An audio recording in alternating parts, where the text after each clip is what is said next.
กองประชุมเผยแพร่ข้อตกลงว่าด้วยกองทุนคุ้มครองภัยพิบัติแขวงบริคำไซได้จัดขึ้นในท้ายอาทิตย์แล้วนี้ที่หอประชุมชั้น3สำนักงานปกครองเมืองเวียงทองแขวงบริคำไซ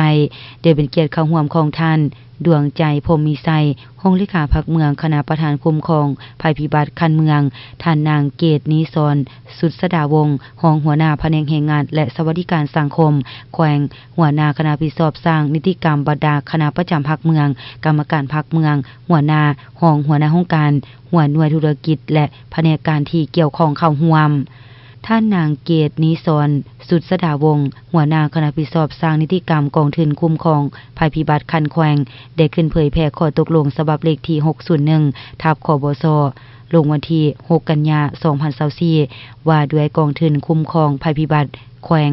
ในข้อตกลงดังกล่าวได้ประกอบมี9หมวด41มาตราซึ่งมีจุดประสงค์เพื่อกำหนดหลักการระเบียบการและมาตรการต่างๆเกี่ยวกับการจัดตั้งคุ้มครองและนำใช้กองทุนคุ้มครองภัยพิบัติเพื่อระดมทุนและสะสมทุน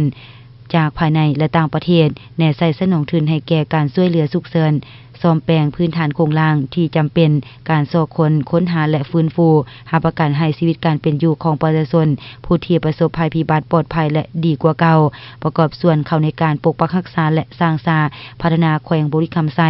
กองทุนคุ้มครองภัยพิบัติแม่นกองทุนของแขวงบริคำไซที่ตั้งอยู่แผนกแรงงานและสวัสดิการสังคมแขวงสร้างตั้งขึ้นเพื่อระดมและสะสมทุน